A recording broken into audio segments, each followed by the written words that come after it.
जहाँ से मैं बिलोंग करती हूँ वहाँ पर बेसिक सुविधाएं नहीं हैं और खासकर जो स्कूल में फैकल्टी की कमी रही थी और जो बेसिक सुविधाएं हैं जैसे कि लाइट वगैरह या जो भी हैं इनका काफ़ी ज़्यादा अभाव था। हमारा जो गांव है उसकी पहली गर्ल्स मैं असिस्टेंट प्रोफेसर हूँ और मेरा जो समुदाय है जिससे मैं आती हूँ वहाँ की मैं पहली ही ऐसी कैंडिडेट हूँ जो सरकारी जॉब में हूँ और वही इस पद पर। असिस्टेंट प्रोफेसर के लिए तैयारी आपने सीरियस रूप से करीब करीब 1 साल की है। जी सर। और 1 साल में आपने सिलेक्शन करवा लिया। जी सर।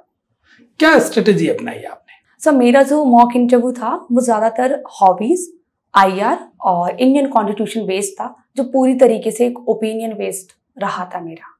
SC/ST में भी कुछ ऐसी जातियां हैं जो खुद डोमिनेटिव हैं, वो दूसरों के साथ नहीं बैठना चाहती और हम लोग ऐसे सोचते हैं कि वो लोग हमारे साथ इस तरह का करते हैं। तो हर जो अच्छा, ये जातिवाद भी SC/ST के लोग ही कर रहे हैं उनके बिल्कुल साथ? सर, बिल्कुल सर। वो कोई सामान्य वर्ग के लोग नहीं है? बिल्कुल सर, हम लोग ही करते हैं। लेकिन जो मेरा रूटीन था 9 से लेके 10-12 घंटे एवरीडे पढ़ना, और जब एग्जाम बिल्कुल नजदीक था तो उस दौरान थोड़ा ज्यादा भी पढ़ाई की है और मुझे ऐसा लगता है मेरा इंटरव्यू भी थोड़ा सही रहा था, जिस वजह से मेरी अच्छे इस रैंक के साथ सिलेक्शन हुआ है। पिता के देखे सपनों को साकार करना हर संतान का सपना होता है। इन्होंने भी बचपन से ही अपने पिता के उस सपने को दिल में बसा लिया, सिविल सर्विसेज में जाने का। तैयारी की, लेकिन अपने पहले प्रयास में थोड़े से अंकों से चूक गए। दूसरे विकल्प के रूप में शिक्षण को चुना। असिस्टेंट प्रोफेसर बनने की राह पर कदम बढ़ाए और पहले प्रयास में 2023 की असिस्टेंट प्रोफेसर भर्ती परीक्षा में पॉलिटिकल साइंस विषय में हासिल कर ली 124वीं रैंक।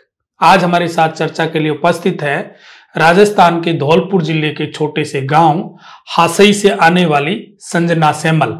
तो आप हमारे साथ बने रहिए। नमस्कार, मैं Brijmohan Ramawat, talk with BMR में आपका स्वागत है।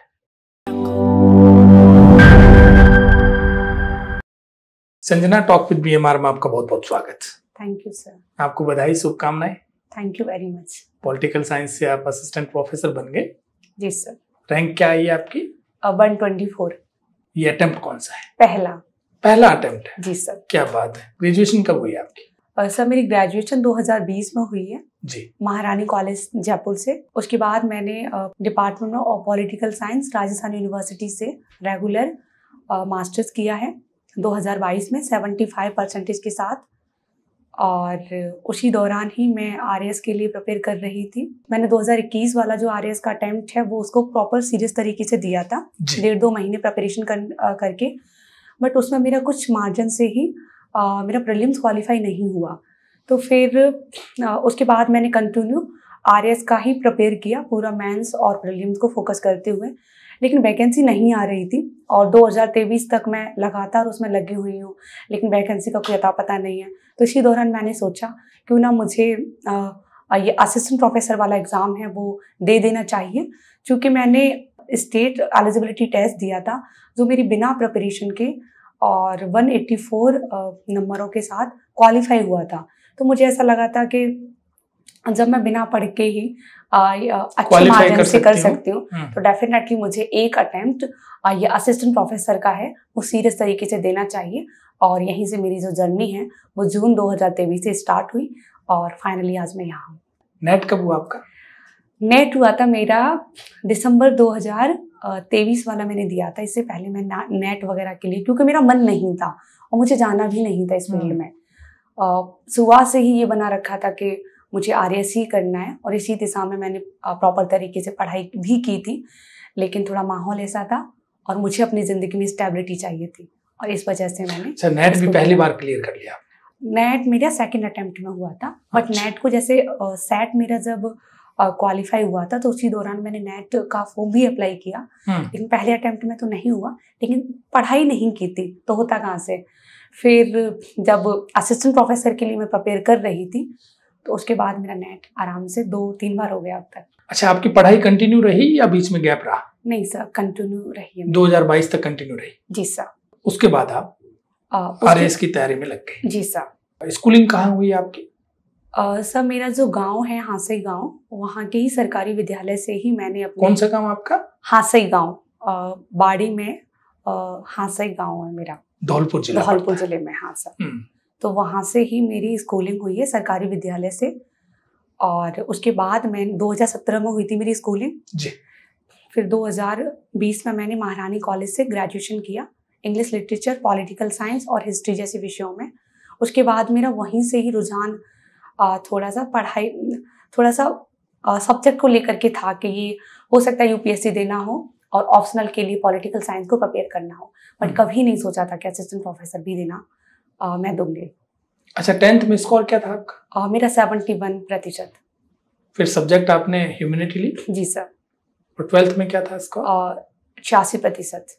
सर वो जो जहाँ से मैं बिलोंग करती हूँ वहाँ जी। पर बेसिक सुविधाएं नहीं हैं, और खासकर जो स्कूल में फैकल्टी की कमी रही थी, और जो बेसिक सुविधाएं हैं जैसे कि लाइट वगैरह या जो भी हैं, इनका काफ़ी ज़्यादा अभाव था। हालांकि मेरे पेरेंट्स, मेरे पापा हैं जो टीचर हैं, उन्होंने मेरी पढ़ाई के लिए थोड़ा एफर्ट्स भी किए, लेकिन इतना एजुकेशन का प्रभाव इतना है नहीं, तो ऐसे ही चल रहा था। लेकिन ऐसे भी जो संसाधनों के अभाव में भी मेरी अच्छे परसेंटेज रहे, तो मेरे पापा ने ऐसे सोचा कि क्यों ना एक अच्छा माहौल दिया जाए और इसे बाहर भेजा जाए पढ़ाई के लिए। फिर आप जयपुर आ गए? फिर मैं जयपुर आ गई। पढ़ाई में आप शुरू से ठीक थे?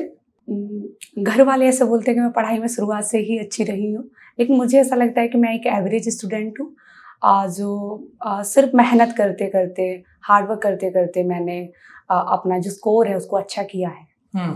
लेकिन जो मेरे भी फ्रेंड सर्किल में लोग रहते हैं वो ये कहते हैं कि नहीं तुम पढ़ाई में कुछ ज़्यादा ही ठीक हो, बट मैं ऐसा नहीं मानती। अच्छा, परिवार में आपके कोई आरएएस आईएएस है? जी नहीं सर, हमारा जो गांव है उसकी पहली गर्ल्स में असिस्टेंट प्रोफेसर हूँ, और मेरा जो समुदाय है जिससे मैं आती हूँ जी, वहाँ की मैं पहली ही ऐसी कैंडिडेट हूँ जो सरकारी जॉब में हूँ, और क्या वो भी इस बात पद पर। क्योंकि एजुकेशन का कोई भी इतना प्रभाव वहाँ है नहीं, और एक तरह से रिसोर्सेज भी कम है, और इतना ज़्यादा अवेयरनेस वहाँ के लोगों में पढ़ाई को लेकर के नहीं है, और उनको ऐसा लगता है कि नहीं इसमें कुछ नहीं है और शायद कुछ अच्छा फ्यूचर हो भी नहीं सकता। तो इस तरह की मानसिकता है, और लड़कियों को लेकर के तो थोड़ा अलग ही उनका रहता है, बट मेरे पेरेंट्स ने मुझे बहुत ज़्यादा सपोर्ट किया है। तो फिर आपके ये ख्याल कैसे आया कि मुझे सिविल सर्विसेज की तैयारी करनी है? सर, जैसे मेरे पापा हैं वो आरएस के लिए प्रिपेयर कर रहे थे, तो मुझे कहीं ना कहीं घर से थोड़ा बहुत तो आइडिया था कि मेरे पापा एडमिनिस्ट्रेटिव सर्विसेज में जाना चाह रहे हैं, और जिस एरिया से मैं बिलोंग करती हूँ वहाँ पर जो जातिवाद है वो बहुत ज़्यादा होता है। तो मेरे पापा हमेशा से मुझे ऐसे सोचते थे कि बेटा अगर हम सिविल सर्विसेज वाले क्षेत्र में जा सकते हैं तो ये जो एरियाज़ हैं, कुछ जो भी सोशल एक बुराइयां हैं, तो इनके लिए अपन कोशिश कर सकते हैं और थोड़ा बहुत इनमें अपन सुधार कर सकते हैं। सोसाइटी के लिए कुछ काम करना है और थोड़ा खुद के लिए भी बेहतर करना ही है। साथ ही साथ हमारे वहाँ पास में एक सत्यपाल सर हैं जो IRS है, और उन्होंने अपने गाँव को एक मॉडल विलेज बनाया है। तो वहाँ वो मेरी एक इंस्पिरेशन रहे थे कि उन्होंने भी अपने एरिया में काफ़ी डेवलपमेंट किया है, तो मुझे भी सिविल सर्विसेज में जाना चाहिए और एक अच्छा कार्य करना चाहिए, ऐसा रहा था मेरा। एक ये भी कि मुझे पिताजी का सपना भी पूरा करना है। ये था कि पापा हमेशा से चाहते थे कि और लेकिन वहाँ इतनी ज़्यादा सुविधाएं उनके पास नहीं थी। वो उन्होंने अटेम्प्ट दिए बट नहीं हो पाया उनका। तो मुझे सुबह से ही था कि नहीं मुझे ऐसे इसी फील्ड में काम करना है और थोड़ा सिविल सर्विसेज में जाना है, तो मैंने पढ़ाई को कंटिन्यू किया एक तरह से। माता जी क्या करती हैं आप? वो हाउसवाइफ है। पढ़ी लिखी हैं? अच्छा, भाई बहन कितने हो? हम 3 भाई और 3 बहनें हैं, जिनमें से मेरी जो बड़ी बहन है वो जॉब करती है। भाई है मेरे छोटे मुझसे बड़े, वो भी जॉब करते हैं। Government job? हाँ, गवर्नमेंट जॉब। और मैं अभी हूँ आपके पास। और बाकी छोटे वाले तैयारी कर रहे हैं? प्रिपरेशन कर रहे हैं। जी सर। आपके घर में पढ़ाई का माहौल है? सर, हमारे उस गांव में कोई भी गवर्नमेंट जॉब में नहीं है मेरी सोसाइटी से। सिर्फ मेरे पापा हैं जिन्होंने स्ट्रगल करके खुद वो टीचर बने और अपने बच्चों को भी लायक बनाया है। और वो हमेशा से, चाहे कितनी भी कैसी भी कठिन परिस्थितियां हो जाएं, लेकिन आपको पढ़ाई कंटिन्यू करनी है, क्योंकि वो चाहते हैं कि सिर्फ एक एजुकेशन ही एक ऐसा प्लेटफॉर्म है जहाँ से आप अपनी जो स्थिति है उसको बेहतर कर सकते हो। तो पढ़ाई की जो अवेयरनेस है वो उन्होंने ही दी है, और जिसके लिए हालांकि बहुत सारे रिसोर्सेज, क्योंकि हमारे ताऊ जी हैं नहीं, तो उनकी भी फैमिली को एक तरह से पापा ही सपोर्ट करते हैं। तो पूरी फैमिली को लेते हुए उन्होंने सबकी एजुकेशन पर ध्यान दिया है, बट उन्होंने स्पेशली मेरी पढ़ाई पर ज़्यादा फोकस किया। उनको ऐसा लगता है कि मेरी बच्ची ज़्यादा पढ़ने में अच्छी है, तो क्यों ना इसको ज़्यादा से ज़्यादा सुविधाएं दी जाए। जो लोग कहते हैं ना कि एक तरह से बच्चियों की देख रेख नहीं की जाती, ये नहीं की जाती, बट मेरे पापा ने मेरे जो भाई हैं उनके साथ एक तरह से उनको कम प्राथमिकता देते हुए मुझे अधिक प्राथमिकता दी है अपनी जिंदगी में। असिस्टेंट प्रोफेसर के लिए तैयारी आपने सीरियस रूप से करीब करीब 1 साल की है। जी सर। और 1 साल में आपने सिलेक्शन करवा लिया। जी सर। क्या स्ट्रेटेजी अपनाई आपने? सर, जब मैंने जून में ये डिसाइड किया कि मुझे असिस्टेंट प्रोफेसर बनना है, तो मैंने अपने कुछ जो भी मेरे दोस्त हैं उनसे बात की। तो उन्होंने मुझे बताया कि थोड़ा सा मुश्किल तो है, लेकिन ऐसा नहीं कि इसे किया नहीं जा सकता, बट प्रॉपर तरीके से इसमें काफ़ी ज़्यादा हार्डवर्क करना पड़ेगा। क्योंकि मेरा बेस बहुत अच्छा रहा है। महारानी कॉलेज में मैंने जो बुक्स हैं उनको एक ईमानदारी से उनको पढ़ा था उस दौरान, और मास्टर्स में भी मैंने अच्छे से उनको पढ़ा है। तो कहीं ना कहीं मुझे लगता है कि मेरा बेस बहुत अच्छा था, जिस वजह से जो भी मेरे क्लास नोट्स थे, जो भी मैंने प्रिपेयर किए थे, उनको ज़्यादा से ज़्यादा रिवाइज किया। ज़्यादा से ज़्यादा जो आरपीएससी का जिस तरह से पैटर्न बदला है उसको ध्यान में रखते हुए मैंने पीवाईक्यू पर ध्यान दिया। और जैसे कि पेपर फर्स्ट है जो जीएस का है, वो काफ़ी ज़्यादा स्कोरिंग है, तो उस पर मैंने फोकस किया। और इस तरीके से मैंने प्रॉपर तरीके से अपनी जो स्ट्रेटजी बनाते हुए 9-10 घंटे एवरीडे पढ़ते हुए और मैंने यहाँ सिलेक्शन लिया। आपने कोचिंग ली? जी सर। जैसे मैं शुरुआत में जब मैंने पीवाईक्यू देखा 2021 वाला, तो मुझे कुछ भी समझ नहीं आया और मुझे ऐसा लग रहा था कि मेरा कुछ नहीं हो सकता इसमें। तो फिर मैंने जो भी डॉक्टर बेनीवाल सर हैं, मैंने उनका एक्सेस लिया और मैंने प्रॉपर तरीके से ही उनके क्लास नोट को पढ़ा। बुक्स भी थी और बुक्स को भी मैंने पढ़ा ही था, लेकिन फिर लास्ट टाइम जो भी था मेरा नोट्स पर ही मैं डिपेंड रही और उनको ही मैंने मल्टीपल रिवीजन किया ज़्यादा से ज़्यादा। और पीवाईक्यू प्लस टेस्ट सीरीज इनको प्रॉपर तरीके से मैंने किया है। लेकिन जो मेरा रूटीन था 9 से लेके 10-12 घंटे एवरीडे पढ़ना, और जब एग्ज़ाम बिल्कुल नज़दीक था तो उस दौरान थोड़ा ज़्यादा भी पढ़ाई की है। और मुझे ऐसा लगता है मेरा इंटरव्यू भी थोड़ा सही रहा था, जिस वजह से मेरी अच्छे इस रैंक के साथ सिलेक्शन हुआ है। जी। नोट्स आपने खुद ने बनाए? जी सर। पूरे सर। और पेपर थर्ड की तैयारी कैसे की आपने? वो तो ऑलरेडी तैयार था आपके। जी सर। सर, जैसे मैं बता रही हूँ कि मैंने आरएस के लिए प्रिपेयर किया था, तो उसका बहुत ज़्यादा सिमिलर उसमें है। 1-2 टॉपिक ऐसे थे जो नहीं थे, तो उनको मैंने अदर जगह से प्रिपेयर किया था। लेकिन मैंने जो भी बेसिक, जैसे राजस्थान अध्ययन नाम से जो पुस्तकें आती हैं 9 to 12, वो मैंने आरएस के दौरान पढ़ी थी, तो उनको तो मैंने किया ही था। और नाथ पब्लिकेशन की जो बुक है वो भी मैं लेके आई थी, प्लस मैंने एक कोचिंग के नोट्स भी लिए थे। और दिशा पब्लिकेशन नाम से जो बुक आती है वो मैंने पढ़ी थी। क्योंकि सर मुझे ऐसा लगता है कि हम ज़्यादा से ज़्यादा पढ़ने के बजाय, पढ़ाई तो हमें करनी ही है, लेकिन जो एग्ज़ाम का पैटर्न है उसको समझना बेहद ज़रूरी है। अगर हम उसको नहीं समझेंगे ना, तो शायद इस एग्ज़ाम को निकालना बहुत ज़्यादा मुश्किल है जी। क्योंकि वो हमें एक तरह से गाइड कर देते हैं कि एग्ज़ाम की क्या स्ट्रेटजी है, किस तरीके से क्वेश्चन बन रहे हैं और कैसे हम उनको सॉल्व कर सकते हैं। तो मैंने लास्ट टाइम जो जीएस का था उसमें ज़्यादा से ज़्यादा मैंने जो दिशा है उसके टॉपिकों को रिवाइज किया। और जो भी, जैसे मैंने 1857 का रेवोल्यूशन पढ़ा है, 1857 की क्रांति को मैंने पढ़ा, तो उसको पढ़ने के तुरंत बाद ही मैंने दिशा में जितने भी जो पीवाईक्यू आए हैं या अब तक आरपीएससी ने, आरएसएस बोर्ड ने पूछे हैं, उनको अच्छे से सॉल्व किया। अगर वो मुझसे सॉल्व हो रहे हैं तो इसका मतलब ये है कि मैंने अच्छे से पढ़ा है। अगर नहीं हो रहे हैं तो मैं वापस जो भी मेरे नोट्स हैं उनको अच्छे से देखती। अगर नोट्स में कोई चीज़ नहीं है तो दिशा में जो दे रखी है तो उसको मैं अपडेट करती। और इसके बाद भी अगर मुझे याद नहीं हो रहे हैं तो उनको मैं अपने जो खुद के नोट्स हैं उनमें मैं उनको ऐड करती कि ये मुझे याद नहीं है और इनको लास्ट टाइम हमें रिवाइज करना है, इनको देखना है। पेपर थर्ड में नंबर कितने बन रहे हैं आपके? मेरे 33 नंबर बहुत अच्छे हैं। जी सर। और सब्जेक्ट फर्स्ट में 73-74 के लगभग स्कोर। दोनों में? दोनों ही पेपरों में। अच्छा, आपने मॉक इंटरव्यू दिया? जी सर। उसका फायदा आपको इंटरव्यू मिला? मुझे पर्सनली ऐसा लगता है कि जिस तरह का मेरा बोर्ड रहा था जी। और जिस तरह के उन्होंने मुझसे क्वेश्चन किए थे, तो शायद मैं मॉक इंटरव्यू की वजह से ही उनको डील करवा पाई। हालांकि मुझे बोलने में इतनी हिचकिचाहट नहीं होती है। मैं एक अच्छी डिबेटर भी रह चुकी हूँ महारानी कॉलेज में, एंकरिंग भी मैं करती थी, तो बोलने वाला जो मेरा पर्सपेक्टिव है वो मेरा कभी कमज़ोर नहीं था। लेकिन ये वाला मेरा एक स्ट्रॉन्ग पोर्शन होने के बावजूद भी मैंने 7-8 जगह मॉक इंटरव्यू दिए थे, जिनका फ़ायदा मुझे मेरे RPSC के इंटरव्यू में हुआ है। बोर्ड किसका था आपका? मंजू शर्मा मैम। क्या पूछा उन्होंने? सर मेरा जो मॉक इंटरव्यू था वो ज़्यादातर हॉबीज़, IR और इंडियन कॉन्स्टिट्यूशन बेस्ड था, जो पूरी तरीके से एक ओपिनियन बेस्ड रहा था मेरा। जहाँ पर अगर आपको आता है तो आता ही है, या आपकी जो समझ है वो अगर अच्छे से है तो आप उसको टैकल कर सकते हैं। अगर आपने न्यूज़पेपर को हर दिन आप उनसे लिंक हैं, हर दिन आपने उनको पढ़ा है, तो आप आसानी से उनके सवाल जवाब दे सकते हैं। अन्यथा पूरी तरीके से असमंजस की सिचुएशन वाला था। और मेरा अराउंड 22 से लेकर के 25 मिनट के बीच में मेरा इंटरव्यू रहा था। एक्सपर्ट भी इन सवालों के आसपास रहे या उन्होंने कुछ एक्स्ट्रा पूछा? जैसे मंजू मैम ने 7-8 मिनट लिए थे जी। जो लगातार मुझसे सवाल पे सवाल किए जा रहे थे।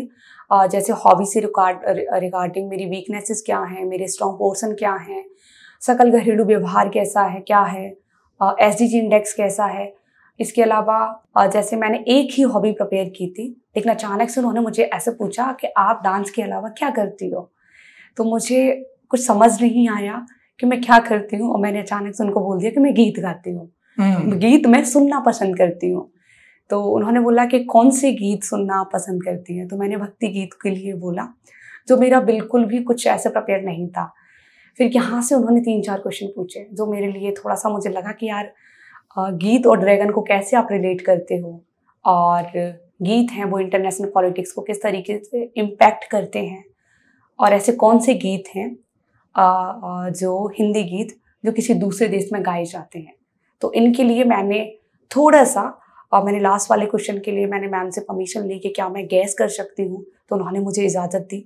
और मुझे पता नहीं कैसे मुझे याद आया कि शायद रसिया ऐसी कंट्री है जहाँ पर हमारे गीत गाए जाते हैं, और वो इतना अच्छा जवाब मैंने दिया जिसके लिए उन्होंने मुझे अप्रिशिएट भी किया था वहीं पर। और सॉरी कितने सवालों में बोला? 2 सवाल थे मेरे। एक जो था कि इंडियन नेशनल मूवमेंट में किन महिलाओं ने पार्टिसिपेशन किया था जो राजस्थान से बिलोंग करती हैं। हालांकि मेरा पढ़ा हुआ था, हमारा जो GS का पेपर है उसमें स्पेशली मेंशन भी कर रखा है, बट उस दौरान मुझे याद नहीं आ पाया, तो मैंने इसके लिए उनको यही बोला कि मैं रिकॉल नहीं कर पा रही इस समय।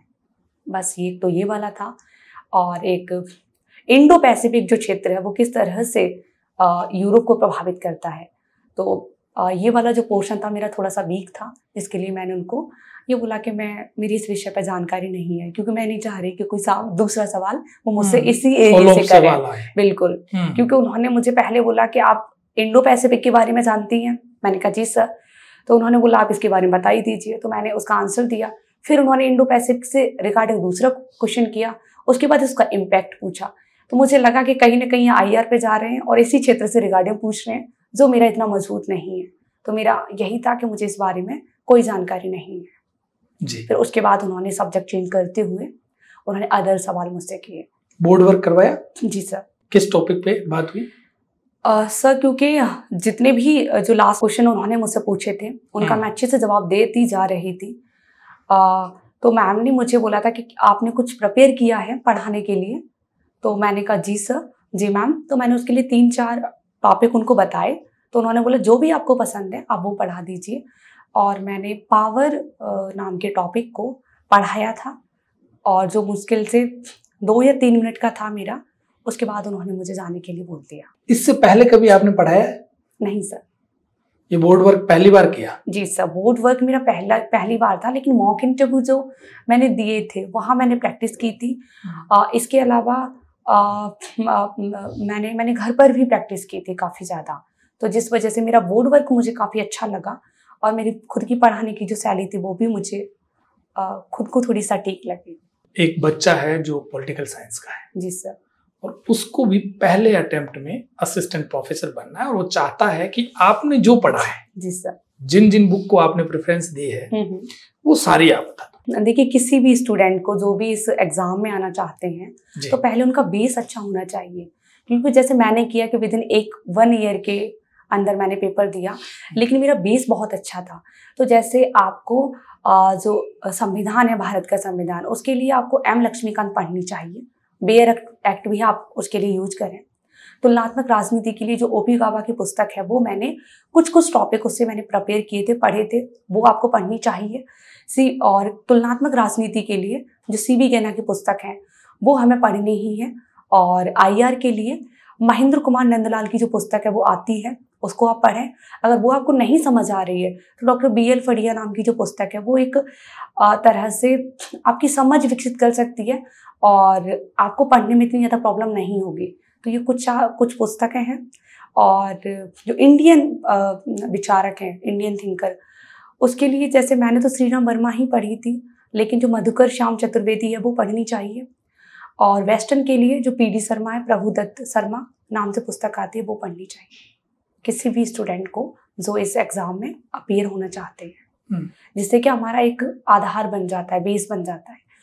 तो फिर हमें कोई भी क्लास नोट्स या फिर कहीं हमें कोचिंग लेनी है या RS आडा की पुस्तक हमें पढ़नी है तो हमें दिक्कत नहीं आएगी, क्योंकि RS आडा नाम की जो पुस्तक है वो भी बहुत अच्छी है। उसमें इतने सारे फैक्ट हैं और ये फैक्ट आप तभी याद कर पाओगे जब आपका बेस बहुत अच्छा होगा। और पेपर थर्ड के लिए? जैसे पेपर थर्ड के लिए मैंने 9 से लेकर के 12वीं तक की जो NCERT RS की प्रिपरेशन के टाइम मैंने पढ़ी थी उस दौरान। उसके बाद मैंने कोचिंग के नोट्स लिए और नाथ पब्लिकेशन नाम से जो पुस्तक आती है वो मैं लेके आई थी, बट मैंने उनको पढ़ा नहीं था, सिर्फ कोचिंग के नोट्स।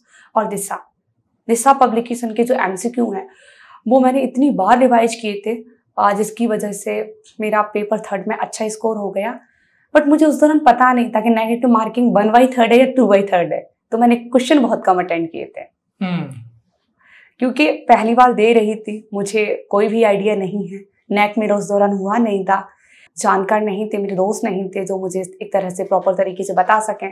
तो मैं खुद ही प्रिपेयर कर रही हूँ, दे रही हूँ, बट मुझे नेगेटिव मार्किंग उसका नहीं पता था कि 2/3 है या 1/3 है। तो मैंने क्वेश्चन जो 80 ही अटेंड किए थे। आपको भरोसा था कि सिलेक्शन हो जाएगा मेरा? देखिए सर, जब मैंने प्रिपरेशन की और पेपर थर्ड में मेरे अच्छे नंबर आए तो एक हॉप तो थी कि हम एक अच्छी दिशा में जा रहे हैं और मेरी सटीक रणनीति है। जो भी मैं टेस्ट सीरीज दे रही थी उसमें मेरा अच्छा स्कोर हो रहा था, तो मुझे ये बिलीव था कि हाँ, अगर इसी तरीके से चलते रहे तो हमारा भरोसा इसमें सिलेक्शन हो जाएगा। ये उम्मीद थी कि पेपर थर्ड अच्छा गया है तो सब्जेक्ट भी अच्छा चला जाएगा और यहाँ पर अपना सिलेक्शन हो जाएगा। इतनी इस तरह की अपनी स्ट्रेटेजी अपनाई थी। इंटरव्यू देकर करके जब आप बाहर निकले, जी सर, तब श्योर हो गए थे या तब भी नहीं हुए थे? सर, इंटरव्यू चूंकि मेरा अच्छा हुआ था तो मेरे चेहरे पे एक स्माइल थी, और जब मैं इंटरव्यू देने गई थी तो उस दौरान तो मैंने कोई फोटो नहीं लिए थे। उसके बाद जब मैं निकली तो पता नहीं मन में ऐसा था कि हाँ, चाहे कैसा भी हो लेकिन मैम हमें 10 या 12 नंबर तो देंगी। और फाइनली अभी जिस तरह का मैंने देखा है तो मेरे 17-18 के लगभग मेरे नंबर बन रहे हैं। नंबर बहुत अच्छे बन रहे हैं। हाँ, तो मुझे इतना बिलीव था कि अगर 10-12 नंबर दे देंगे तो भी अपना सिलेक्शन हो जाएगा। और चेहरे पे एक मुस्कुराहट मेरे मन में थी कि हाँ, मेरा इंटरव्यू अच्छा गया है, क्योंकि मैंने 2 ही सवालों पर सॉरी कहा था। और मेरा जो इंटरव्यू था एक तरह से बैलेंस हम उसे कह सकते, जो मैंने जवाब दिए थे वो एक तरह से संतुष्टिपूर्ण थे और बोर्ड का जो बिहेव था वो बहुत ज़्यादा कोऑपरेटिव था। अच्छा, आपने अब तक कितने कॉम्पिटिटिव एग्जाम दे लिए? सर, मैंने एक RS का दिया है और एक EU का दिया है। जो EU एग्जीक्यूटिव ऑफिसर का था, जो बाद में जाकर के रद्द ही हो गया। बस ये मैंने 2 ही दी। वो पेपर कैसा बता आपका?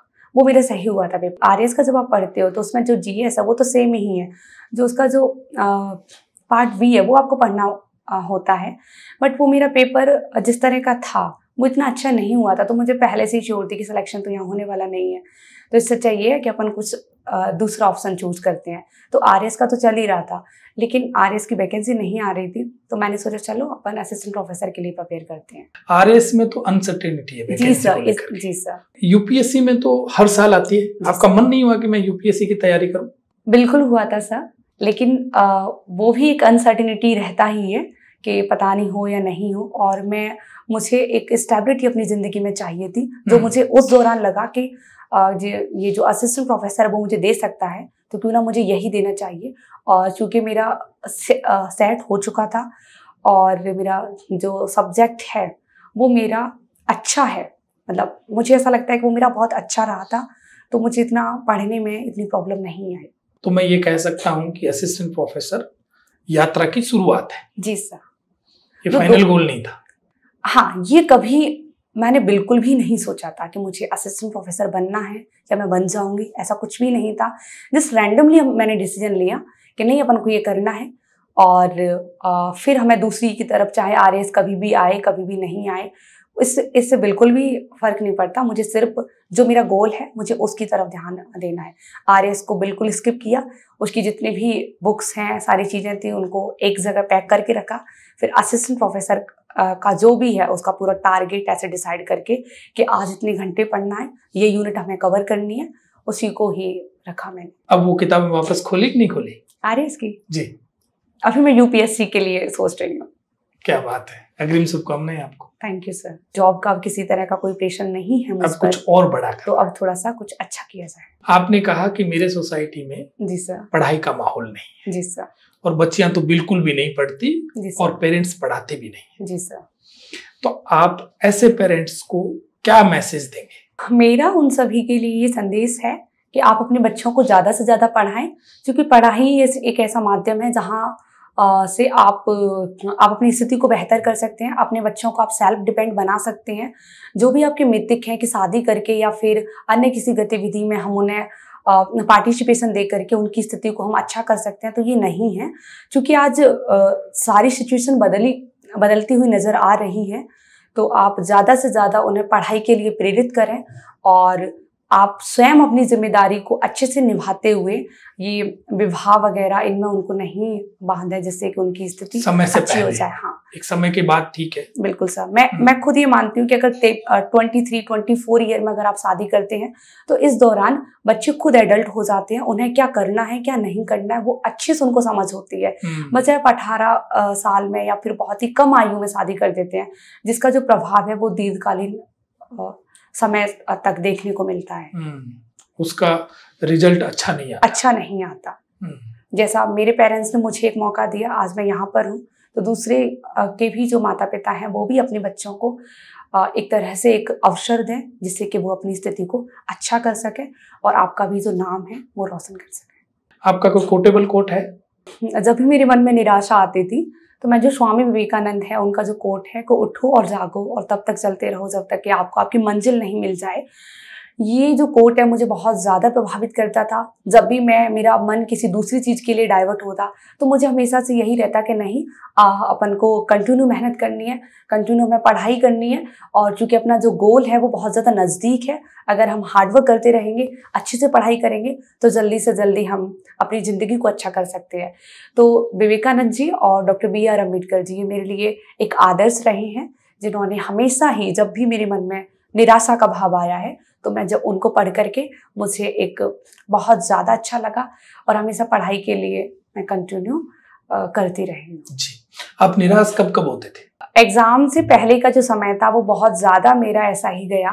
मुझे हर दूसरे तीसरे दिन ऐसा लगता था कि अगर नहीं हुआ तो क्या होगा, और इतनी मेहनत कर रहे हैं पता नहीं क्या होगा। काफ़ी सारी माइंड में इस तरह की चीज़ें आती रहती थी, लेकिन एक होप ये थी कि हो जाएगा, जो चल रहा है उसे चलने दो, हमें अपने कर्मों पर ध्यान देना है, परिणाम के बारे में बिल्कुल भी नहीं सोचना।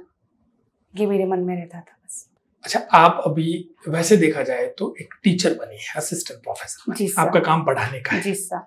आपने स्कूल के दौरान या कॉलेज के दौरान जी सर कुछ ऐसी चीजें देखी हो जिस पे लगा हो कि मुझे अब ये काम करना चाहिए? सर, जब मैं स्कूल में थी तो उस दौरान वाल्मीकि समाज के जो भी स्टूडेंट हैं वो पढ़ने के लिए आते थे, लेकिन हमारे समाज चूँकि उनको एक्सेप्ट नहीं कर रहा अभी भी, और उनके साथ एक दोहरा भेदभाव, एक डिस्क्रिमिनेशन उनके साथ होता था। जैसे अनटचेबिलिटी। हाँ, एक अनटचेबिलिटी, उनको जैसे हमारे साथ नहीं बैठने देना अभी भी, और उनके साथ जो खाना है, जो मिड डे मील बनाया जाता है उसको साथ में उनको उनके लिए अलग से बर्तन रखे जाते हैं, उनको अलग से ही बिठाया जाता है। और अगर उनको पानी भी दिया जाएगा कोई भी, तो पानी भी कोई अलग ही कोई देगा, और साथ ही साथ अगर वो खेलना भी चाहते हैं किसी के साथ, तो कोई भी बच्चा उनके साथ नहीं खेलना चाहेगा। आज भी ये स्थिति है आपके गांव की? बिल्कुल सर। और ये मेरे गांव की नहीं, ऐसा न जाने कितने ऐसे एरिया हैं जहां पर उन लोगों के साथ इस तरह की सिचुएशन होती है। उनका मिड डे मील में अलग से खाना बनता है, अलग से बर्तन रखे जाते हैं, उनको साथ खाना खिलाया नहीं खाना जाता? तो सर साथ बनता था, जब मैंने खुद ने देखा है ये। बट खाना साथ खाते नहीं थे, और उनके बर्तन अलग होते हैं, उनको अलग तरीके से बिठाया जाता था। तो फिर मुझे हमेशा से ऐसा लगता कि ये जो चीज़ है वो क्यों हो रही है, बिकॉज मैं भी तो एक दलित समाज से आती हूँ, और ये जो करने वाले कोई और नहीं, SC ST के ही लोग हैं। मतलब SC ST में भी कुछ ऐसी जातियां हैं जो खुद डोमिनेटिव हैं, वो दूसरों के साथ नहीं बैठना चाहती, और हम लोग ऐसे सोचते हैं कि वो लोग हमारे साथ इस तरह का करते हैं। तो हर जो अच्छा, ये जातिवाद भी SC ST के लोग ही कर रहे हैं उनके साथ? बिल्कुल सर, वो कोई सामान्य वर्ग के लोग नहीं है? बिल्कुल सर, हम लोग ही करते हैं। हम लोग ही करते हैं। तो फिर तो आप दूसरों से क्या उम्मीद करो जब खुद ही आप ऐसे करते हो? हम उन्हें अपने समाज का कभी शायद अपना ही नहीं पाए, लेकिन जो मेरे पापा हैं उन्होंने हमेशा ही मुझे इसके लिए बोला है कि ये सब एक तरह से मिथिक है। आप हमेशा ही जो भी बच्चे हैं उनके साथ अच्छे से रहो, अच्छे से बात करो, क्योंकि अगर हम उनसे बात करते हैं तो फिर हमारे फ्रेंड हमसे बात नहीं करेंगे। एक ये भी है। और जो भी बच्चे अगर 1 क्लास तक, 2 क्लास तक, 3 क्लास तक पढ़ेंगे, लेकिन उनके मन में जिस तरह से उन्हें चिढ़ाया जाना, उन्हें एक तरह से तंग किया जाना, उसके बाद वो खुद ही पढ़ाई छोड़ देते हैं। तो अब आप चाहते हो कि इस तरह की, और मैं ये चाहती हूँ कि मैं जिस भी कॉलेज में हूँ, अगर वहां पर इस तरह की चीजें हो रही हैं, तो कम से कम मैं अपनी क्षेत्र में तो ऐसा नहीं करने दूँ, अपने वहां पर तो नहीं होने दूँ। जो मैंने महसूस किया है, जो मैंने औरों के साथ, उन बच्चों के साथ मैंने खुद ने महसूस किया है कि उन पे क्या बीतती है, क्या उनकी मनोदशा रहती है, तो कम से कम उनके साथ तो ऐसा नहीं हो। तो मैं अपनी कॉलेज में ये जरूर करना चाहूँगी कि किसी भी बच्चे के साथ, स्पेशली कास्ट, उनका रिलीजन, उनका रेसिस बेस पर कोई भी डिस्क्रिमिनेशन नहीं हो। तो संजना, आप हमारे यहाँ पधारी, आपने खूब सारी बातें हमारे साथ साझा की। जो नए बच्चे हैं तैयारी करने वाले, उनके लिए आपने खूब गाइडेंस दी है, और जो अनटचेबिलिटी की बात आपने की है, ये बात भी हमारे समाज तक, सरकार तक पहुंचे। आप हमारे यहाँ पधारे, आपका बहुत बहुत आभार। Thank you sir.